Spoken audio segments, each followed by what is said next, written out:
दोस्तों, जब भी हम भगवान श्री कृष्ण का नाम लेते हैं तो हमारे होठों पर अपने आप राधा रानी का नाम भी आ जाता है। कृष्ण और राधा का प्रेम संसार का सबसे अनूठा और पवित्र प्रेम माना जाता है। लेकिन अक्सर लोगों के मन में यह सवाल उठता है कि जब दोनों का प्रेम कितना गहरा और अमर था, तो फिर श्री कृष्ण ने राधा से विवाह क्यों नहीं किया। आज हम आपको इस प्रश्न का उत्तर देंगे और साथ ही उस दिव्य रहस्य को समझेंगे जो राधा कृष्ण के संबंध को संसार में सबसे ऊंचा स्थान दिलाता है। वृंदावन की गलियां, यमुना का तट और बांसुरी की मधुर तान, यहीं से राधा और कृष्ण की प्रेम कथा प्रारंभ होती है। राधा जी कृष्ण से उम्र में बड़ी थीं, लेकिन प्रेम में कोई बड़ा छोटा नहीं होता। राधा का हृदय कृष्ण में बसता था और कृष्ण की आत्मा राधा में।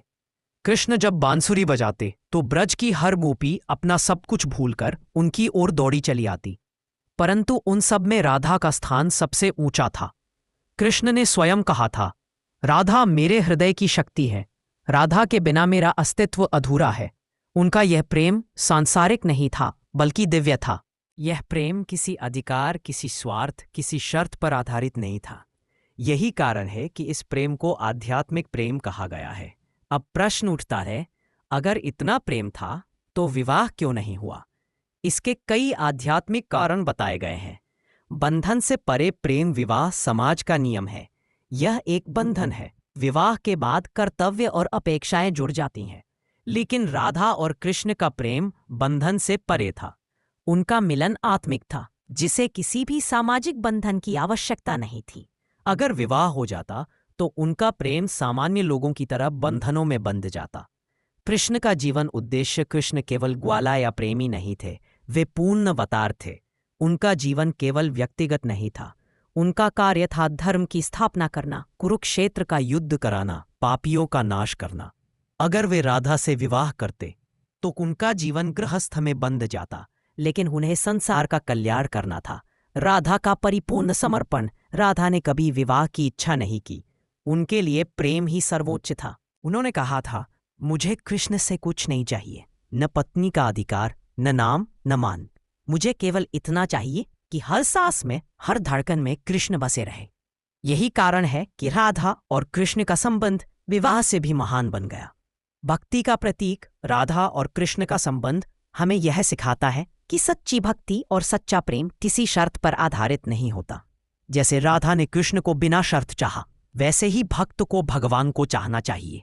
इसीलिए राधा कृष्ण का प्रेम भक्ति का प्रतीक बन गया। कहा जाता है कि श्री कृष्ण ने रुक्मिणी, सत्यभामा और अन्य रानियों से विवाह किया, क्योंकि वह विवाह उनके कर्तव्य और समाज के लिए आवश्यक थे। लेकिन राधा से विवाह नहीं किया, क्योंकि राधा कृष्ण का प्रेम दुनियावी नहीं बल्कि दिव्य था। अगर विवाह हो जाता तो वह कथा भी अन्य प्रेम कहानियों की तरह सीमित हो जाती। लेकिन विवाह न होने के कारण यह प्रेम अनंत और अमर बन गया। यही कारण है कि आज भी जब हम कृष्ण का नाम लेते हैं तो राधा का नाम पहले आता है। लोग राधा कृष्ण कहते हैं, कृष्ण राधा नहीं। दोस्तों, राधा और कृष्ण का प्रेम हमें यह सिखाता है कि सच्चा प्रेम अधिकार नहीं मांगता, केवल समर्पण करता है। विवाह एक बंधन है, लेकिन प्रेम वह तो अनंत है। इसीलिए राधा और कृष्ण का प्रेम विवाह से परे जाकर अमर हो गया। आज भी जब भक्ति की बात होती है तो सबसे पहले राधा कृष्ण की जोड़ी को याद किया जाता है। तो मित्रों, यही वह कारण है कि श्री कृष्ण ने राधा से विवाह नहीं किया, क्योंकि उनका मिलन विवाह से कहीं ऊपर आत्मा के मिलन का प्रतीक था।